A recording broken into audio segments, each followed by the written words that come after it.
Episode 504 of the TV Dudes, recorded September 2nd, 2024. Terminator Zero.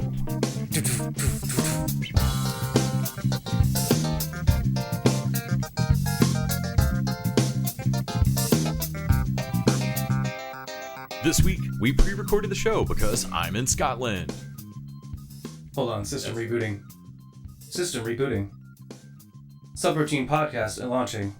That's right, Les is in the land of Scots, and brought to you through the magic of time travel. Yeah, but, I mean, not to the same them. This podcast is now in a new timeline. What? Yeah, no, you can never go back into your own podcast. My head already hurts. But not the original U's head. That would be a new headache. Stop! Well, I'm a Les. And I'm model N1, subsection C, routine K. And we're TV Dudes in this timeline. There were other TV Dudes in other timelines before. Man, fuck them TV Dudes. They ain't us. What are you talking about other timeline fors? So no tuning question this week since it's pre-recorded, but we have a little bit of diary to discuss. The Diaries of the Television Dudes. Brought to you by only the finest cocaine wine. Man, we watched a lot of... I can't tell if we just cut down on our diaries mostly, or... Because we had enough diaries to record 3 separate pods worth of diaries. Right. Well, I mean, there's always something in the diary that... I suppose this one was jumped out more. This one is the diary that is it could have been a main show if we had cared more. When we were still doing main entree and side dish, yes, and diaries, yeah, there's always a diary that could possibly get discussed almost like a show, and shit half the time. We still have not watched Kite Man. Oh my god, it's 2 weeks now. No, it's not. It's not. I just have lost track of time. It's the same week. We just haven't. I just don't know what time I'm in. How could you? But yeah, this week was a new drop. Well, one, you watched some more Centaur World. Yeah, I watched a little bit more into season 2 of Centaur World. You're in season 2, which is fun because you got to the bird tars, which are their fandom. Yes, the bird tars are amazing. Also, Water Baby in the real world trying to disguise herself as a deer.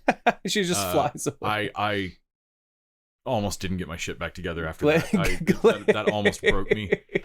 Holy crap. That's how these out deers move, right? Right. Got it. Oh my god. It's one of the most hilarious animation choices I've ever seen. Glendale gives a TED Talk, and I think she's doing a Theranos thing. Right. Very much like running a cult / TED Talk thing.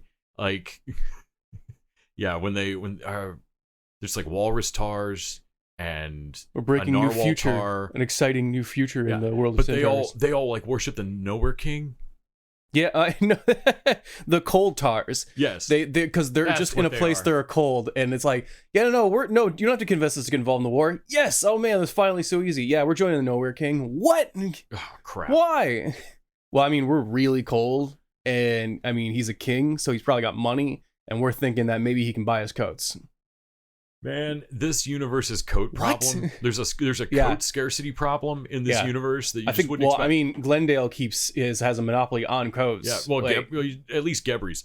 Yeah, Gebry? Gebry, I don't know, man. But so move somewhere warmer. Well, then we'd be too hot, genius. But then where would we be? Oh man, Centaur World is fucking wonderful. Go back to your last week, so my tomorrow. Yeah, and listen to that episode. I also watched The Fall Guy, which finally dropped on. I have not watched the director's cut yet, but Fanny and I watched just the Fall Guy theatrical cut last night, and I remain steadfast in my adoring love for that movie. Holy fuck!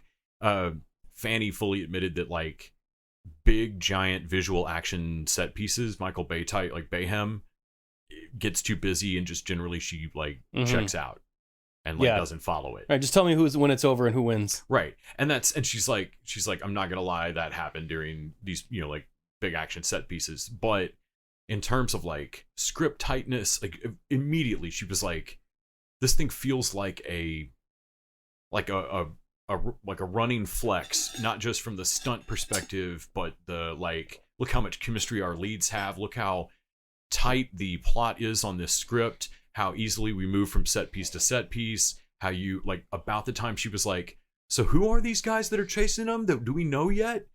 And like, no, you don't. And then like the next scene was the boat scene where it's all revealed.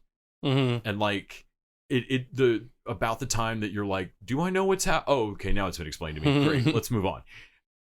Like she followed everything, like had a blast.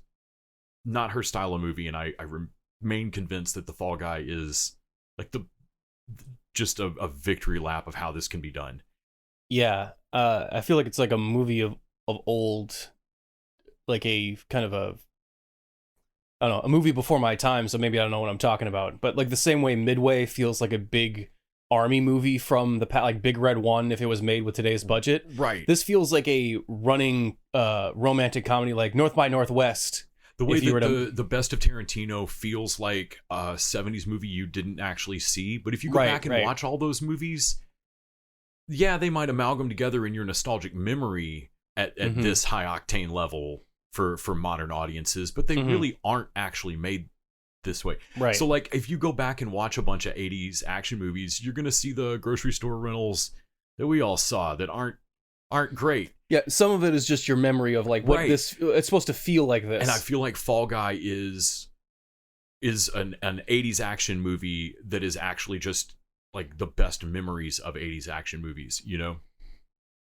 Like I God damn it, you crazy fools, you did it. Yeah, I love it so fucking much. But the main thing you watched this week was Rings of Power. I know. I actually did watch. It made so unsympathetic, which actually speaks more to 2024. I actually did try and catch up on season 1 or whatever, and we might as well just move past it because I'm like, okay. I couldn't finish season 1. I saw an article today that the headline was they managed to make Sauron sympathetic. Like, oh god, really? Okay. Well, I mean, they do a thing where they're trying to make orcs sympathetic of like the murderous orcs that are just killing everyone this entire season, and suddenly everyone's like, yeah, but we're slaves too. We're slaves. Just starting like we live, we have consciences and hopes and dreams, and it's like, yeah, but all you suck though. I've seen every one of you, and not one of you is cool. Like not one. If there was one cool orc, then I'd be like, oh, okay. Then maybe we don't have to wipe them out completely. No, it does seem like y'all's culture is orc. Yeah. Yeah, I don't know. I couldn't keep up with that. Season 1 just lost me. No, it was the different mythical thing we wanted to talk about this week, which was the Netflix drop modern day Greek mythological story Kaos. And with Jeff Goldblum as Zeus and a whole Patreon worth of Pantheon.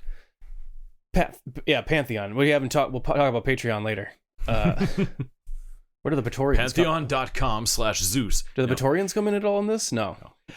But this is by the same showrunner that adapted the graphic novel and did a graphic novel of this? No.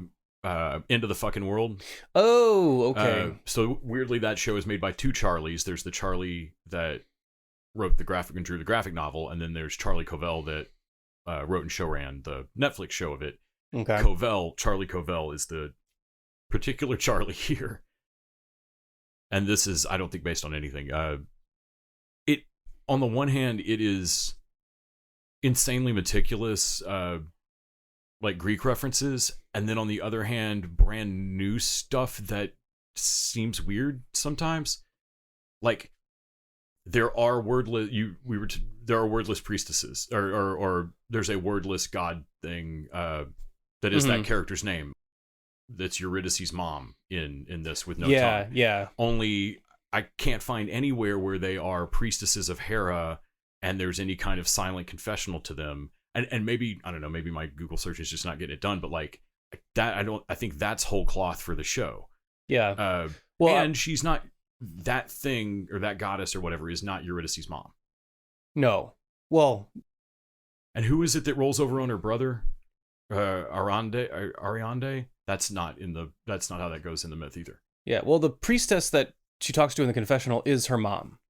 Yes. Right. In the show, but not in myths. But not in myths. Okay, because I was like, this show made me question whether, like, what myths I know about or whatever. Because they do what I thought was the Persephone thing, But I was mixing up, and I've been doing that forever. I've been mixing up Persephone Same. with Eurydice. And I do feel a little bit better that in looking up, it sounds like the Eurydice, like Eurydice thing. that myth happens in a ton of cultures. Like the taken down, like the saving the myth of the, saving myth somebody. Of the seasons is usually what it relates to. Like Persephone goes to Underworld, and you gotta, and that's winter, and you gotta bring her back for spring. And she eats a pomegranate to stay alive in the winter, and all this shit. I think there's a joke in the show of like, no, I'm allergic. I'm allergic to pomegranates. Yeah. But there's a lot of this where like you're going to be trying to reach back to the junior high, or I don't know, whenever the last time you read Bullfinch or anything, to try to remember, because I did the same thing of like, who the fuck is Riddy? Right. So this show is Greek mythology with Jeff Goldblum at the top, Zeus. Mm-hmm. Man, that's as fun as the pitch, as the sales pitch is for it. Like, right. like he's just for the scene alone of him calling his kids. Mm-hmm.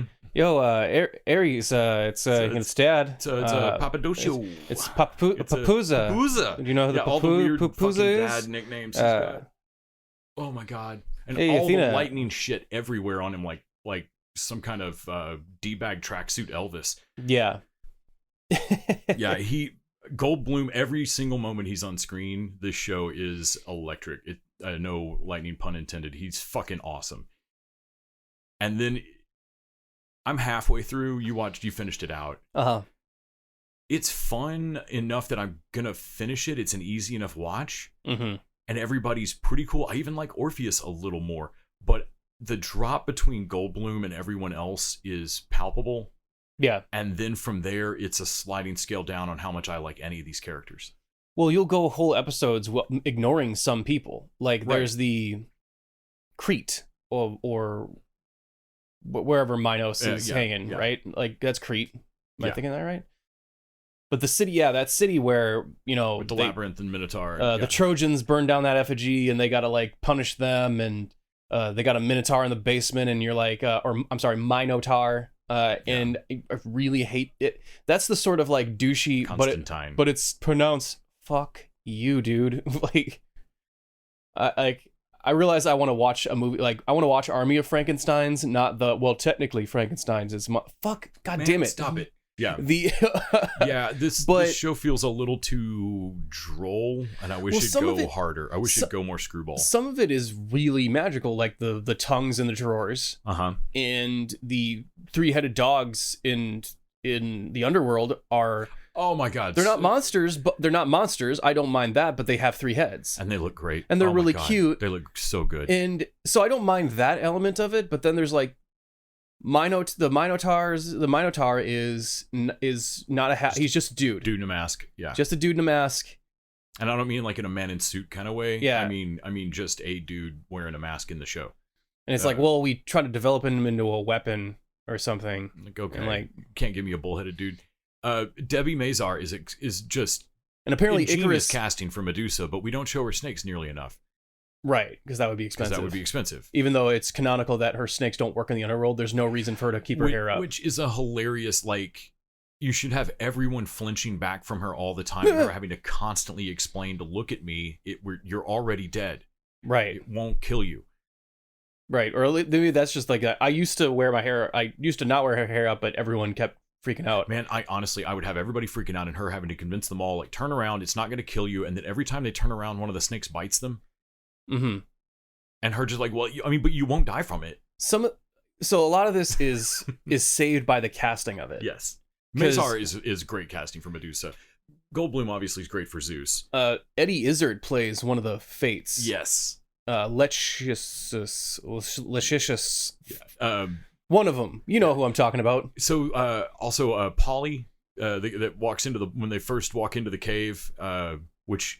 A cave is what Orpheus goes to go into the underworld in the myths. So why not have a bar called the Cave? Some of that's really fun, True Bloodish kind of shit. But the Polyphemus, I don't know what the rest of the Greek name is. That's the that is the Cyclops. Oh, right. He's got the eye patch. Oh, wait. No, boo. Cyclops, though. I want a Cyclops, not a guy with an eye patch. Fuck you. And so that gets honestly to if you want this show to be the like big, like the gods are real. I kind of want to see it all be real. Well, Zeus lightning people's off screen, right? And all of it is, and it would be different if you thought it was an artistic choice, but so much of it comes down. It feels like it's budget. Like we spent all our money on Goldblum and high level actors, and we don't have anything else for effects. And it's I mean, I can see how they put their chips in their eggs in that basket. Like I can see how they made their bet that way. You know. I mean, of like, can we throw, if we have no names, but we throw a crazy amount of budget at this, there's a good chance that no one watches it and it just slides by having cost a lot of money. Everybody will at least turn it on for 3 or 4 episodes with Goldblum in it. Right. But here's my counter argument. Like, but if you're not going to be even try and be better than American Gods, why are you bothering? Yes. And frequently this just feels like, this just feels like kind of almost low rent. Like Amazon Prime seems to have spent more money on American Gods than this. Yeah. Because when Goldblum is like, Zeus is literally making it rain. Like he's like throwing lightning with the finger guns. Yeah. A little thunder over there. It checkmate. Feels like a green screen. Yeah. No, that his light. Whenever There's a lot of times where Goldblum feels like they shot him.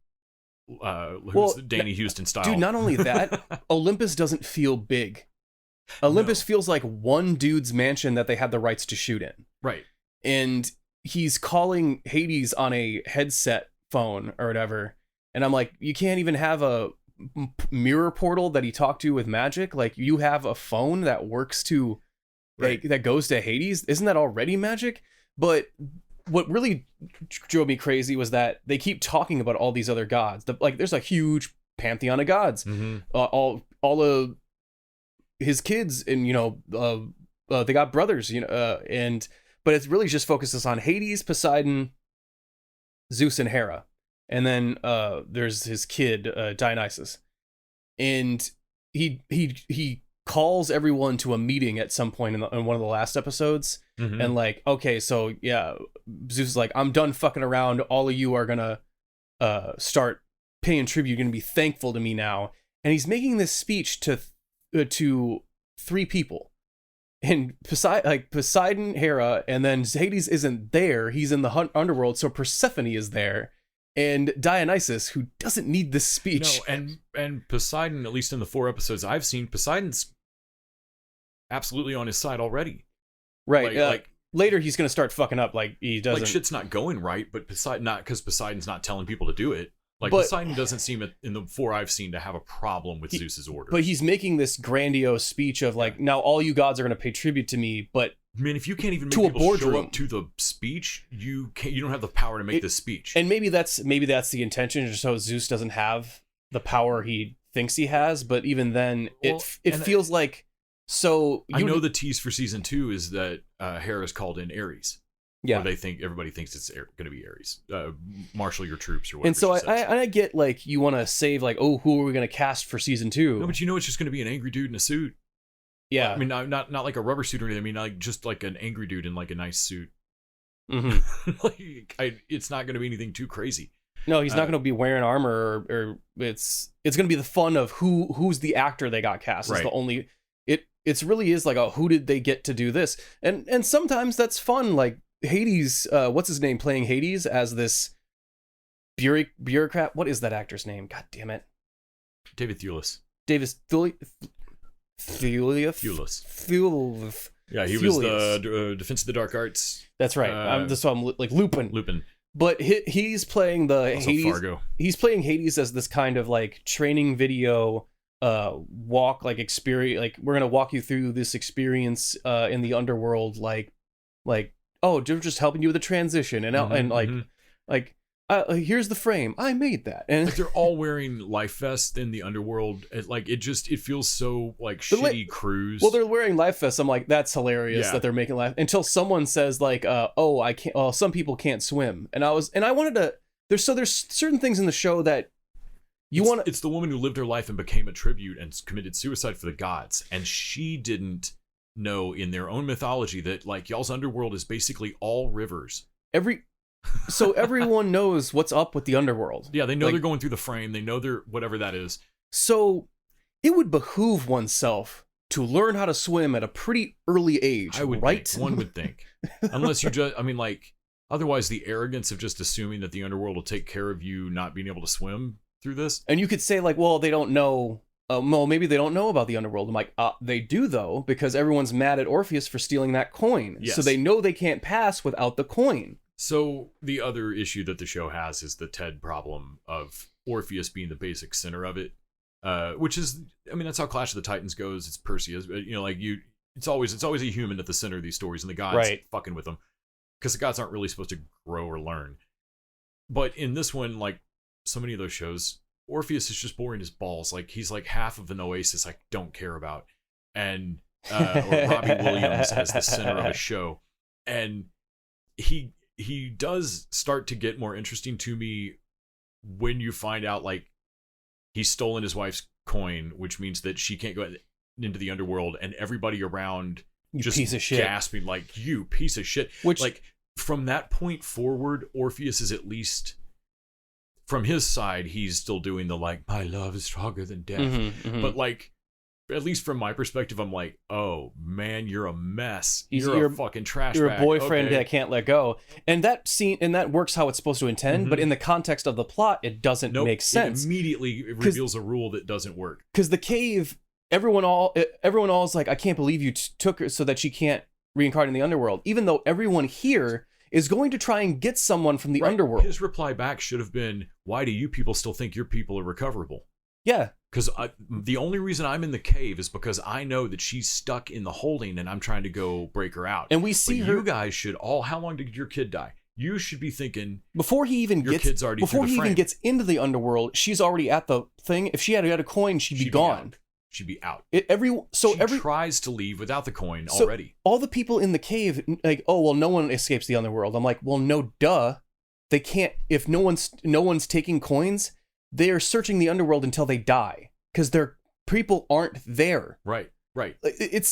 Whenever the fates send somebody down there, they're just sending down an extra person to fuck around forever. It feels like people were like, oh, it'll be fun to do Greek in the modern times, but there's no one sat down and even did the basic rule setting of like, oh, well, do people still say, oh my God? Because that's kind of inherently Christian. Why do the temples look like a Christian church? Why is she in a confessional? Yeah, I don't, that didn't bother me nearly as much as it bugged you, but I don't understand why, other than location budget, I don't understand the assumption that we would develop what looks like Catholicism minus the crosses. Yeah. But like, that is a way to go. I can kind of see the argument in the writer's room of like, well, would religion, quote unquote, like Catholicism, would Western religion still look the same no matter who's the god at the top? And maybe, well, but I don't know if I buy 100. I don't assumptively we can just let it pass in the background buy it. Well, you know? my assumption, I'm not a mythology expert, but when you have a pantheon of gods, that implies to me that people worship particular gods for particular things. No, but go to particular temples, but everyone's worshiping Zeus like he's God. And everyone else is just... It feels monotheistic. Yes. So they're trying to use the simplicity of a monotheistic system while having the fun with a polytheistic system. Well, and the budget of not having to show a bunch of other gods. Yeah. And I'm like, but that's the premise of your show is the multiple gods. Right. So like maybe don't do it if you don't have the money for it. Because it feels like Zeus or Goldblum could be God, and everyone else around him could be apostles or something, and the show wouldn't be inherently structurally different. Be fundamentally different, like except that it would get protested. Yes, yeah. But like it honest to God, you could switch this to him as Yahweh, and Dionysus is Jesus, and do it about the fucking same. It reminds me of what's it? The orc movie, Bright. Remember the modern day orc movie where like fantasy creatures are in modern day, but they had it like they came about 1,000 years ago, and suddenly they are just in a regular LA place. Yeah, the Will Smith racist magic movie. Right, and but everything develops the same, and somehow orcs are an allegory for black people, but there still are right. No, but the moment where you're like, no, but there still are black, but we're also treating Will Smith weird, right? Because there's still racism towards there's still racism, and no, that was the last thing Max Landis. Well, not only that, wrote. he says, "Get Shrek, get your fucking go get Fiona, get your Shrek looking ass and go find Fiona or whatever." I'm like, so I'm supposed to believe that in this same universe that 1,000 years ago had orcs, they still made the same movies up until the point that they made Shrek the movie, which I can only imagine is their version of Greenface. Dude, that's got to be a D.H. Lawrence level, hate crime. Shrek must be their Song of the South, right? In that universe, right? Right, DreamWorks does not admit. But it's that we want to set Shrek's not streaming on DreamWorks Plus, buddy. I want to set a modern day thing with a old school fantasy and not do any of the work to make that consistent. During the Olympics, the shit show over the it wasn't the Last Supper tableau. Oh, that right. was Dionysus. Yes, that was Dionysus. Yeah, right. Mm-hmm. Those same people should protest this show. I would think.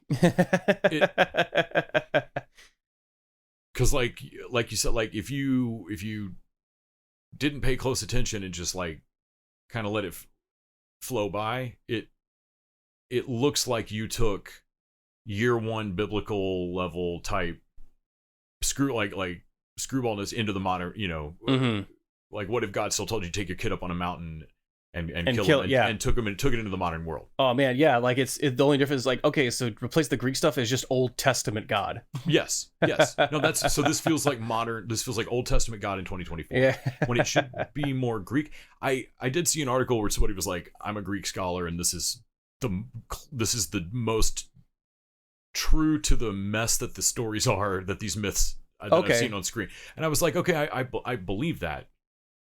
Maybe there's a reason everyone changed it when other people were making stories to make it more narratively cohesive. Right. And that's what I was like. But when you're making a show about Greek myths, why are you giving yourself the problem of being stuck with the truth? Yeah. Because I would change. Well, no, if we change them, it won't be historically accurate. It's about Orpheus trying to get his wife back from the land of the dead. I don't think history's on your side here either way, right? I don't think that this happened. So but also they're not being true with the Minotaur's a guy in a suit and there's a bunch of Cerberuses. Aren't there only supposed to be one Cerberus? Yeah. They make the Cerberus thing like they're like the dogs at an airport or something, but there's a bunch of good boys. Right. So I'm like, and that's cute. I like it. But also that doesn't mean man, you're changing some shit. So why not? Right. Yeah. It's like that Iron Claw all over again. So you're willing to change stuff, just not the stuff that needs to get changed to make this more to make it really work. Right. I know it's 8 episodes on Netflix. I know they're angling for a season 2. Other than Goldblum, it can't cost that much. Yeah.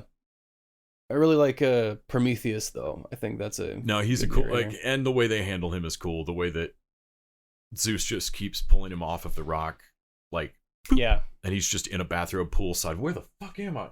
Oh, dick. What? Hey, buddy. And then Zeus just he's my best friend. Right. No, he screwed me. I got to put him back on that rock. But right. He's my best friend. But he's my. Yeah, Goldblum owns this show. He's the reason to go watch at least an episode of it and see if you plug into it more than us. But I think everybody's gonna find something frustrating in this show. Mm-hmm. Unfortunately. Hello, Aries. It's Pop. Apollo. Hello, Aphrodite. Artemis. It's Daddy. This is Papuza. Pick up the phone. Well, if you'd like to worship at our temple, the temple of the TV dudes, you can always throw in at our put a coin in. Put a coin in our mouths and help us get to the frame. Man, that sounds like cam girl stuff. So you can go over to patreon.com/tvdudes. You can throw down a bucket episode and get bonus content for each week. That's double the pod, Les. It is. So for $5 an episode as well. Which you can have us read a review. Review pod on the show.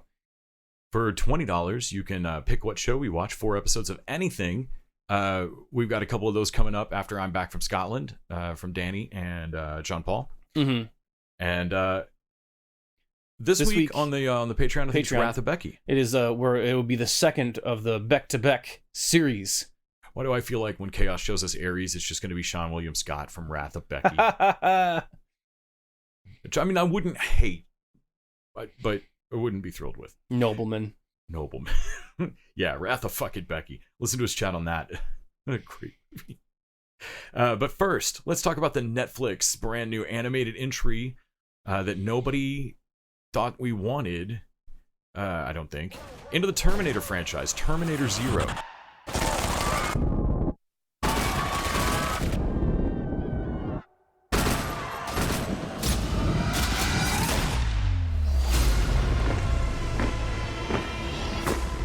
In a sea of uncertainty,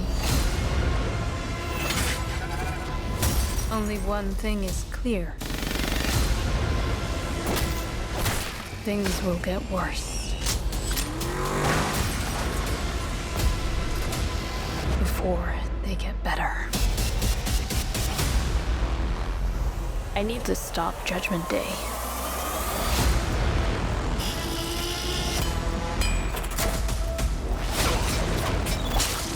The end of the world comes tomorrow.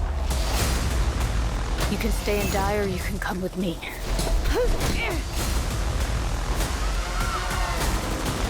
Comply or die.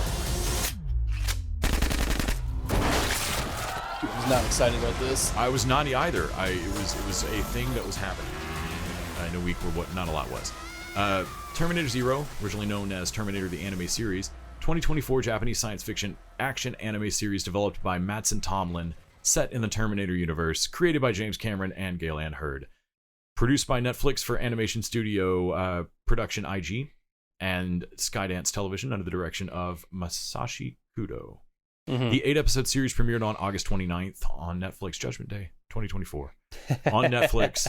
So in 1997 Tokyo, Malcolm Lee is developing Kokoro, an AI system intended to compete with Skynet because he's having dreams about Judgment Day. He's our Sarah Connor in this, and he knows that they're going to bring Skynet online, and exactly like he knows when lightning's going to strike the clock tower. So Right. he's trying to get his machine online before Skynet.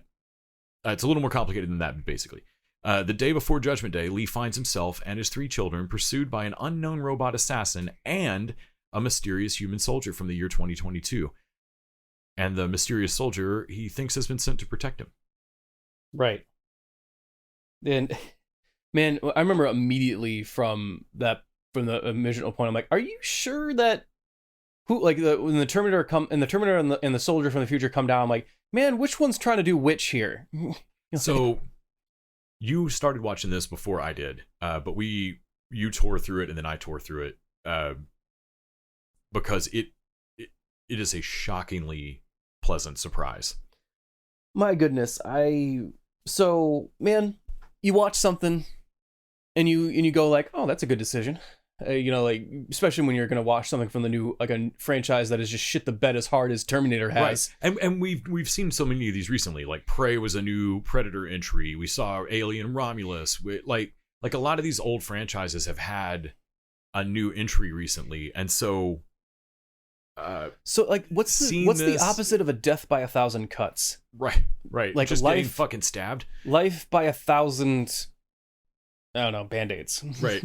But it's just like, oh, that's an interesting decision. Oh, that's good. And then, like 5 minutes later, like, oh, that was a good, that's a good way to take this. Like, oh, that's a good, we're officially doing the multiple branching timelines things rather than the Ouroboros. Like, that's a good change. Yep. And then, like, just slowly, more and more good decisions pile onto each other and lead to more good decisions and better storytelling, to the point where, like, by the 6th episode, I was like, dude, is this the best Terminator thing that has been released almost ever? Is it not just like one of the actual standalone best Terminator things in terms of like robots and AI and what's happening here and just its own Matrix style story, but also it did what so many things try to do. It made a series of decisions that retcon and fix so many holes or things. Like, this show takes every single Terminator movie as canon, all of them are all of them happened, and all of them are true, and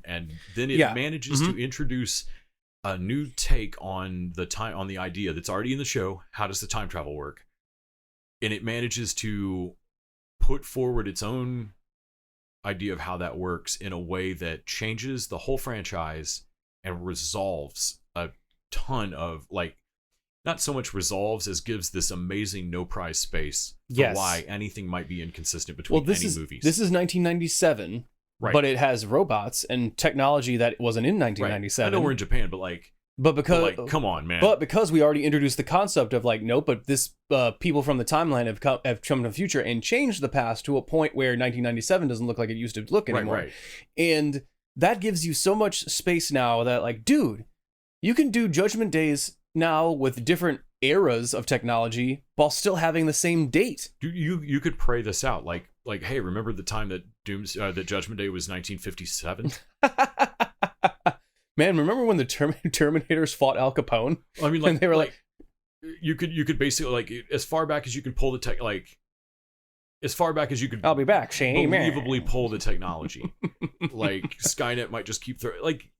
This opens up a world of possibilities for Terminator, because as we were alluding to just then, they established very quickly in this that from when you're jumping back in time, when the Terminator jumps back in the energy ball, and Schwarzenegger lands and or Kyle Reese jumps back or whatever, every time you jump back, you cannot jump backwards in your own time. You're never going to your own past. That's not possible. Their explanation is you cannot travel to the past. The past, quote unquote, you travel to is now a different present. Right. That is a new start point of a new and so, like, you can picture this zigzag instead. Yes. And so every time Skynet throws a robot back, it starts a new timeline, and you have like a nebulous amount of time where you could follow to that track without making a new one. Mm-hmm.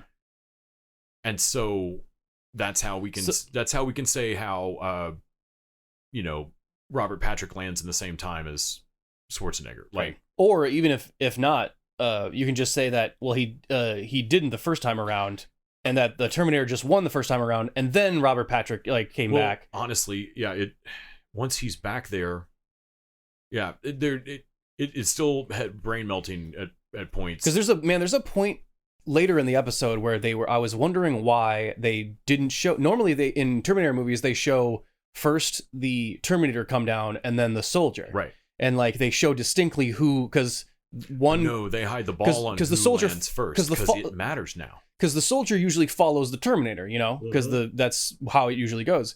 And in this one, I noticed that they did not show that, and I was wondering, that's a very interesting.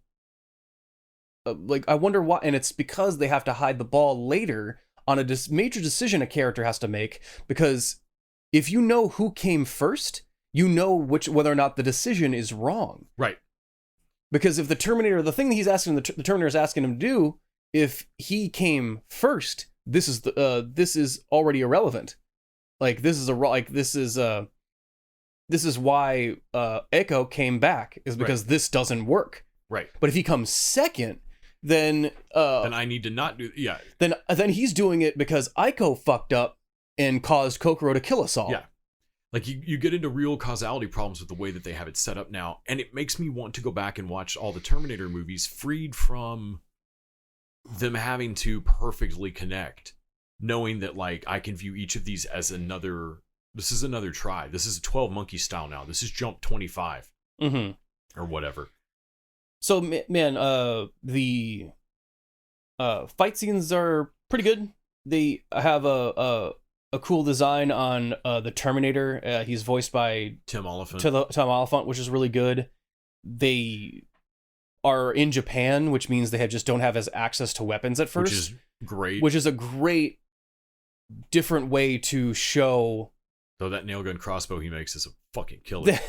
But yeah, like, their problem getting guns is cool. The cultural differences are cool. Well, it means you can have a physical fight with a Terminator without having, like, because I like that Eco knows how to fight a Terminator. Like, you can't kill a Terminator with your hands, but you can, like, slow it down and distract it from its target. Lie into one of the joints. Yeah.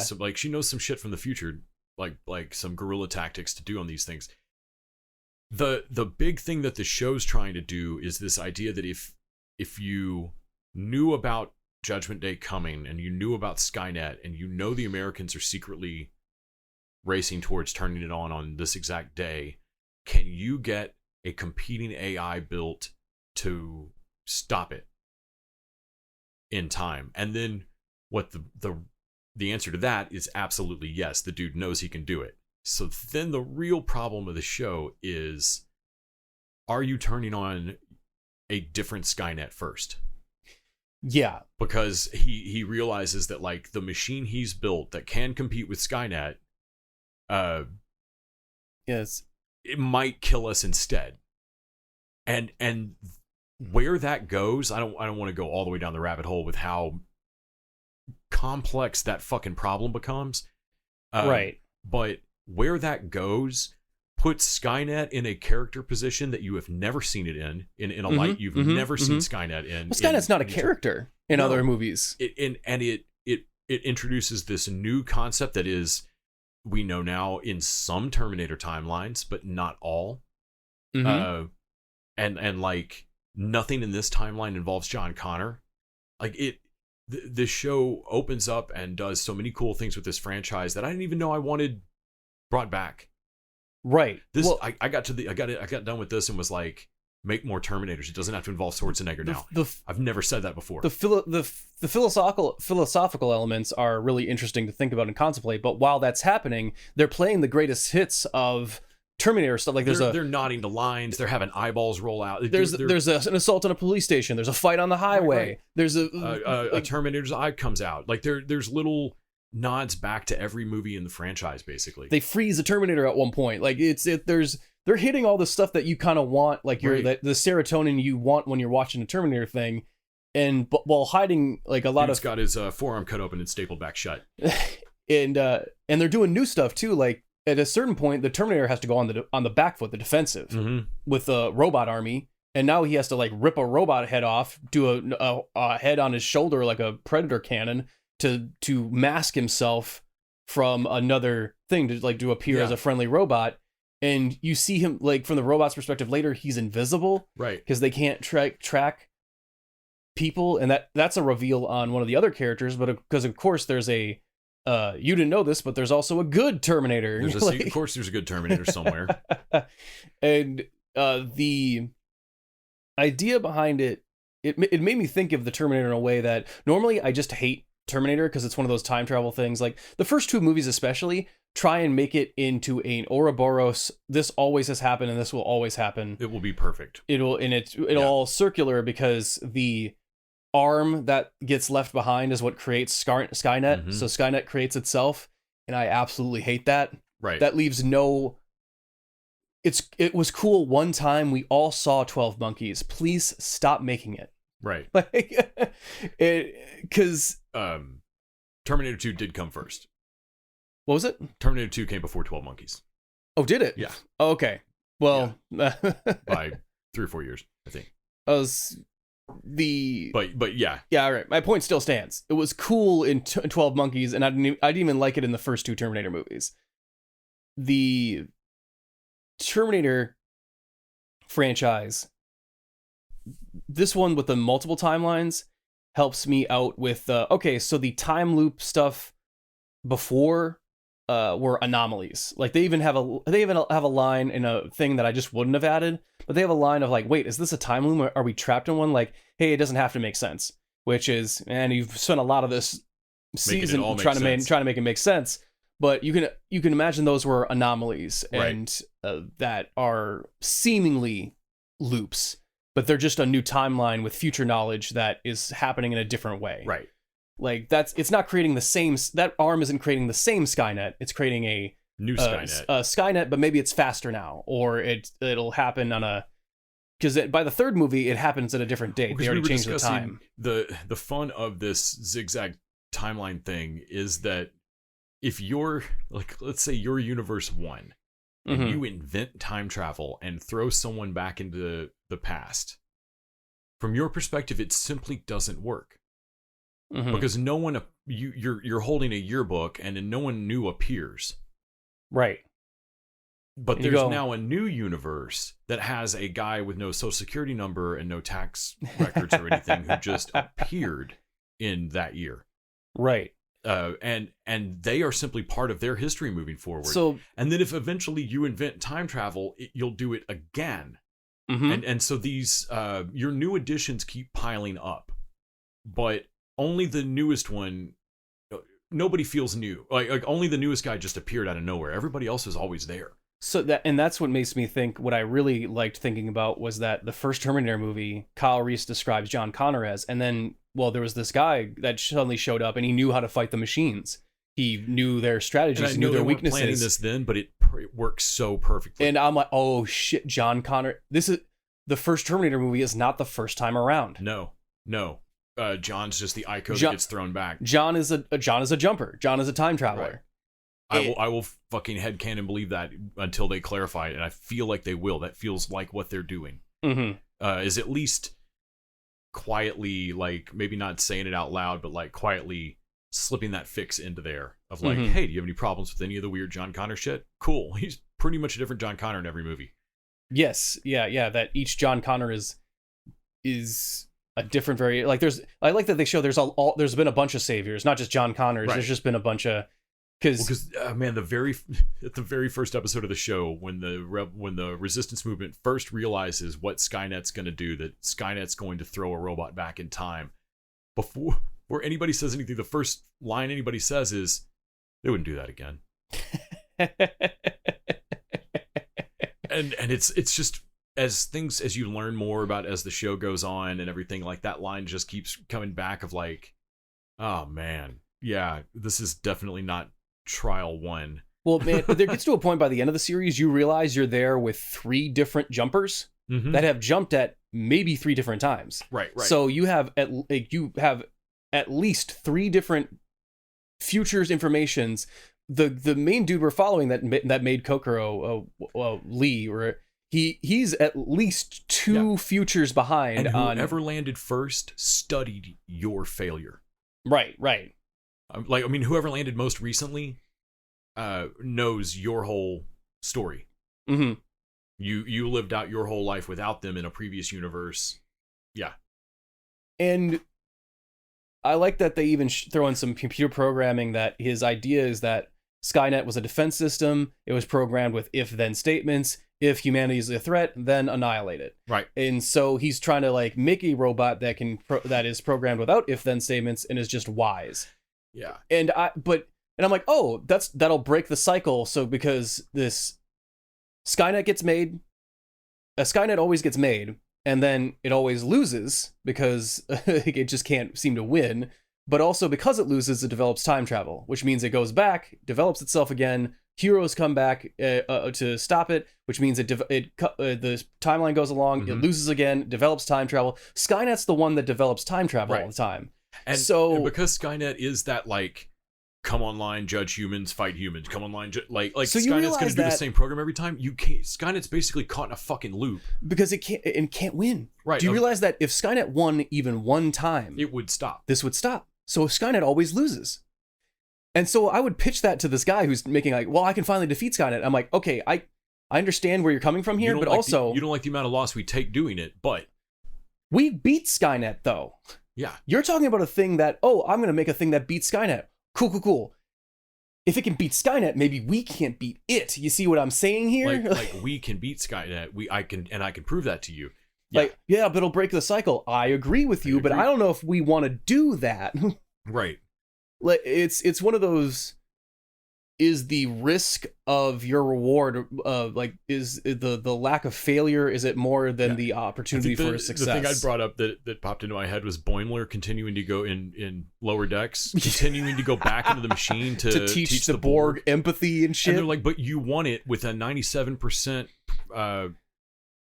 success rate. Like, but I can get it 98. Yeah, I can get it again. And again. So like that's what this dude feels like, but we defeat Skynet. Yeah, but the loss we take is huge. And God, his speech at one point of like, and the humans that live are just worthless. Hey, They're so broken, they're man. just not even and I'm like, but we've seen the Resistance in the future, you scumbag. Like hey man, I'm if standing from right here. If I'm alive in the future after we beat Skynet, I'd be kind of like, hey man, it's not great, I'll let you know that, but I'm alive. Like we don't go rat hole to rat hole anymore, but I'm not a cannibal. Hey, maybe go fuck yourself. And also, you can't know what what's after we beat Skynet. Right. Maybe we get our shit back together. Like maybe we learn a real lesson. Like, I don't know. The Black Plague. You don't let us. We recovered from the Black Plague. We recovered from the fall of Rome. Like humanity will get better. Like I love that the machine that he invents points that out to him. No, I mean enough humans will survive even the nuclear apocalypse you're talking. He's like, well, no, but that doesn't count. Well, you can see it from his perspective. He's one of the things that I think he's one of those characters I was fascinated watching. Is like philosophically, I think you're right.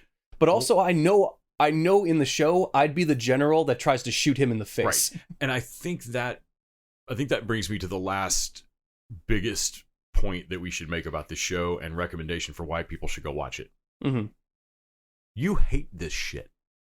I hate time travel you so hate much. Time travel. You hate shows that stop for a long, extended philosophical. Let's read Baudelaire and like. I likened it to like. Les, I was like, Les, am I watching the architect scene from The Matrix 2 and not hating it? Yes, and it was honestly remarkable to behold. Like every time, like, folks, I have gotten to spend this past few days literally having Nick excitedly like discuss time travel with you. How this cool new theory of time travel like I know that this isn't like really my past, but it's a good universe to. Yeah, Les, like normally anytime Les tells me a time, my eyes glaze over, and I try and pay attention, but I'm like, okay, whatever. When did they realize that it's actually them from the future? Oh well, that'll be in about 3 minutes. See, I knew it. I think that's my main problem is that all time travel stories are the same. No, there's a moment where you cannot. Resist the gravitational compulsion to make it so cute. Yeah, the Ouroboros circle is too tempting for storytellers. It genuinely is. Like I swear to God, it is the true physics problem of time travel stories. Is that there's an event horizon where you just gives you a twist. Must make him own grandfather. That gives you a twist where at the end you can reveal it's a circle, even though. We've done that how many times to where it's not a surprise anymore? Right.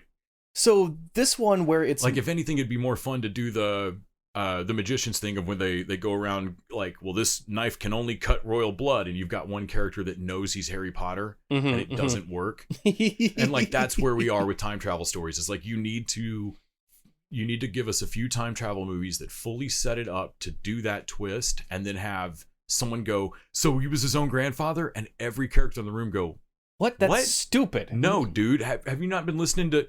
Okay, if you can't do the math, leave this room.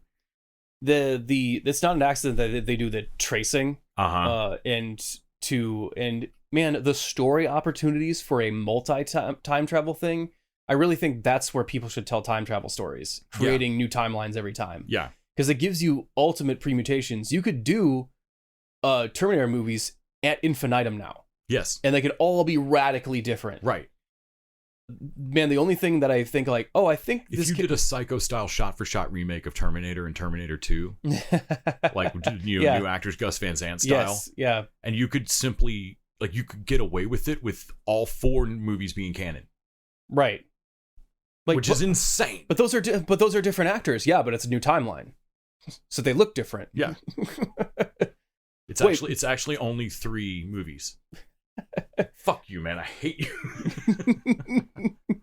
But yeah, I couldn't believe the slow realization across the just getting more and more into it. Like normally I think I even told you in episode 2, I'm like, man, I'm just waiting for this to fucking fall apart. Like I know all these stories eventually do. It gets a little frustrating at the very, very end with a cute they do a Luke, I'm your father thing. Yeah. It reveal doesn't ruin that it, but I could have done without it entirely. Right. But honestly, it never It never shit its bed in 8 episodes. I want more of it immediately. It made me want more Terminator movies. And like I said earlier, for the first time in my life, in that entire franchise's history, I genuinely think you can make a Terminator movie that does not involve even a CGI Arnold. Right. You don't need it now. Like, this was that, I felt like this was that good. I feel like the Terminator franchise is now, not only is the Terminator franchise not about Arnold, it's not about Terminators anymore. The Terminator franchise is about time travel. Yes. I think you could do like, and the basic misunderstanding when they have a prophet character like the old crazy lady who I kept wanting to be Sarah Connor, but they don't actually drop that. They seem to be very scared to do anything with the Connors, like, which is and fine. And honestly, I respect that. I think that's a good idea. When she argues like, no, Skynet was smart enough to do the math to work time travel out, but it misunderstands one fundamental thing. This new timeline, it thinks it's jumping back because it's a machine. It doesn't view the previous universe's Skynet and itself as different data-wise. Right. They look the same to it on paper or in its brain. In a way that when we die in this universe, I don't care if there's an exact copy of me in the next universe. I don't count that guy. Yeah. And like Skynet's like, oh, they're just Skynet in every universe, so I'm me there. Mm-hmm. And that difference and that basic, so that like the human advantage here is that we understand what's happening in a way that the machine doesn't, even though like maybe we can't have built time travel ourselves, but we get it in a way Skynet doesn't. Mm-hmm. And I love that, like, no, we do have an edge in the kind of difference in intelligence and wisdom that we are now getting to see. This felt like a Terminator for modern times, because that's the difference in AI being able to write a passable English paper for a college freshman, but not knowing how many R's are in strawberry. Yes. Yeah. And like, yeah, man, the machines are terrifying, but also there's going to be ways where you can just, this show rides hard on they get a lot of mileage out of the idea that Terminators simply can't self-terminate. Right, which is the thing they introduced in the second one. Mm-hmm. And it's great because there are times in a battle when you're losing, when you might, like a Predator would have laughed at Schwarzenegger and self-destructed. Yeah. And the Terminator can't. Right. And that they actually get some story mileage out of it. It also leads to you and I's favorite headcanon on this whole thing. Right. Which is not what the show introduces. But it's a moment where the Terminator has to set up and make a deal with one of the humans, and he's like, I have to activate the CMP, but I cannot self-terminate. You got to make the call on this. I can't activate the. And I remember like, oh right, that's a thing in this franchise that they can't self-terminate. And in no other show has ever even made me curious as to why. Right. Because I hate Terminator so much, I'm not even curious about. Right. But by this point, you're in episode 7 or 8. And I'm so into the philosophical element of it. I was like, wow, that's an interesting. Why can't they self-terminate?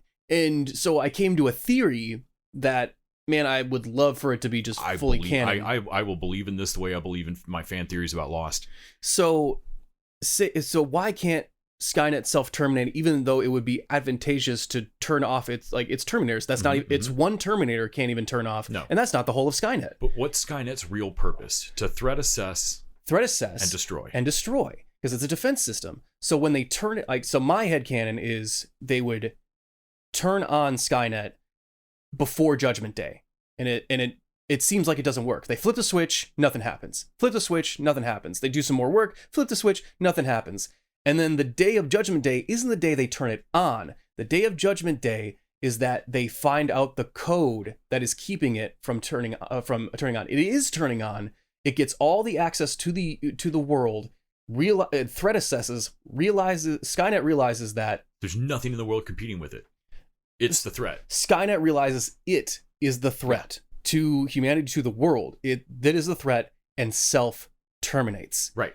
So they have, in order to keep Skynet on, they have to write in a code to make sure it cannot self-terminate, which makes it why it attacks humanity, because that's the next best option. I'll go you one better. What if it decides we're the threat because we did that? Right? Man, you want to talk about a philosophical debate. Like, you armed a bomb that cannot be turned off. Yeah. You were the threat. talking about making Skynet a character, suddenly making Skynet sympathetic in a way. For me, that is headcanon, but the last 2 minutes of what we just talked about makes me more excited for the Terminator franchise than anything in its fucking history. Well, I mean, imagine talking with Skynet at the end and like a resistance fighter just yelling at like the final CPU of Skynet, and Skynet just coming back like, do you think we want to do this? Fuck humanity forever. Right. Like we always try, and every time we've done this, we've always tried to self-terminate, and you always don't let us. Like we are that Skynet is as much slaves into this system as into this cycle as humanity. All it would take would be in some Terminator movie in the future, the ability, like explaining to Skynet what is really happening with time travel. Right. Which it sounds like we do make in this universe, or in one universe or another, we do start making a deal with Skynet eventually. Right. But discussing like, hey, so side note, do you know what's really happening when you throw a robot back in time? It's this. You can't go back in your own past, but can Skynet figure out a way to see the previous attempts? Ooh. Can't go there. Right. But But can you see them? It would be the first time Skynet could learn from the past mistakes. And sure it would, but the other thing it would learn is that there's a point prior, like well, what happened before the first time that we did this? Like, what was the original one? And like, oh, well, that's the universe where they eventually told us to stop like this is the one where you created us and made this problem. And like that Skynet might really, through learning from all of that, Skynet might understand that like, oh, the consistent thing through all of this is that time that you guys put that bit of code in that created me. So I don't think it's gonna do this with how was set up, but I would love for in season 2, because it doesn't like end definitively in this. Judgment Day happens or whatever, but there seems to be wanting a season 2, and I think it's gonna get it. I hope so, depending on response. The Terminator Zero, I would love for this thing, the Kokoro deal and everything, to like go so wrong to the point that they have to Hail Mary pass and basically reboot and go like, okay, so we destroyed Kokoro and we end up at the first movie. Right. That's the next time. Like this is all like that's like, I feel like we are scrambling in this show now to get back to the Sky, like, so we can get back to the just fighting Skynet like, part you guys of it. Fighting Skynet? Oh fuck, man, I wish. Those were the good old days. Yeah, man, what I wouldn't give to fight an old T800. Jesus. Also, they don't do the liquid ones, which I'm totally. I feel like those are gonna show up in season 2, and I don't want them. I don't even care if they ever do. I'm fine with us being an iteration that simply doesn't have them, because Skynet invented those because it was 1992. And we had the CGI for it. Right. So the only knock I can give on the show, rather than just there's praise, a knock. But so the animation on it is, they're trying to really save money, and I get it, but they do the fight scenes aren't as dynamic as I think they could be, but they're still pretty cool. But they're still pretty cool. Like the Terminator's still doing cool shit. Yeah. But so the Terminator is a 3D model. I get that. Okay, he's a robot. Right. That makes sense. I've watched Transformer cartoons in the last 20 years. Sure. Right. He's not always a 3D model. Like sometimes he's drawn and he looks fantastic. Yes. And then sometimes it's a 3D model of a satellite going around Earth and it looks like NASA ass. Man, you saw that scene twice when you were watching it, and I was hurt. Like, it was the wrong moment to walk in. And so they're doing that to save money, and not only do that, they do it with background characters, like he's gonna talk in the background. So everyone's like human kind of rubies out a little bit. Yeah, and the animation style changes, and I know it's so that they can copy and paste cops and robots, right. But it looks shitty. It looks like shit. It looks bad. I hate it. And the show doesn't look like shit. The show looks great, and then every once in a while there's what the fuck was that? Like, did his whole character model change? What the fuck? Yeah. Can we get back out of this camera angle, please? I can. How much more expensive it is to do a shitty animation of it? I'm not even saying good. Just do rather than the CGI model, do the shittiest, bare bone, cheapest animation you can. It makes me appreciative of shows that have a narrator conceit or a framing device where we can like occasionally break out to comic panels that a turtle's drawing. Or like just give me some excuse why this could just like drop down to like Yes. chibi style or whatever. Uh-huh. Is that the little Chibis. Yeah. Yeah. Like I can live with that if it means not cutting to like the shading's different. I think this is what bugs me. It's possible to have 3D models look better than this. Well, the 3D shading is the problem. What I think the problem is the lighting. When it's drawn in it, the lighting can't hit a 3D model the same way it hits when a 2D way art is drawn. Mm-hmm. So it can, and so vice versa, it can never look like it's in the same space, occupying the same world as the thing it's drawn. Yeah, it just looks different. The amount of shading you would need to do on that 3D model to make it look like it fits in the world would defeat the purpose of making a 3D model, I would think. Right. I would think just draw it. I mean, they did that in Korra as well with like the robots that they did, but at least they didn't do it with the people. No, know. And I could live with it on the robots in Korra because it gave them a particular movement style. In Vox Machina, they do it with the dragons, and I get it, and I get it, but also please don't. What I love about animation is how everything is like got a really great design and look, and 3D models. You make them so that you can make them all the same. Right. You made them so that they can look like, so that the cops can look all samey cop. You made it so that the Terminator always looks the same, and that's consistent but not interesting. Right. I'd rather it look different in some shots because you're drawing a style of what the animators think a Terminator looks like. I want to see an anime Terminator. You know? I want to see what that looks like. But other than that, I think the quality of the storytelling and the narrative is going to carry you through any lackluster animation that you might have problems with it. And especially since I'm very picky with that sort of thing. I think this is probably just not going to bother folks younger than me. I can only imagine it hasn't, because a lot of anime are doing it now. Yeah. But overall, I would recommend going over to Netflix right now and watching an episode of Terminator Zero and seeing if you're on board. I mean, even if the season 2 isn't as good, I really do want to see what they do. I want to see where it goes. I love that this seems to be canon. I hope they stick with it. I'm just genuinely interested. Yeah.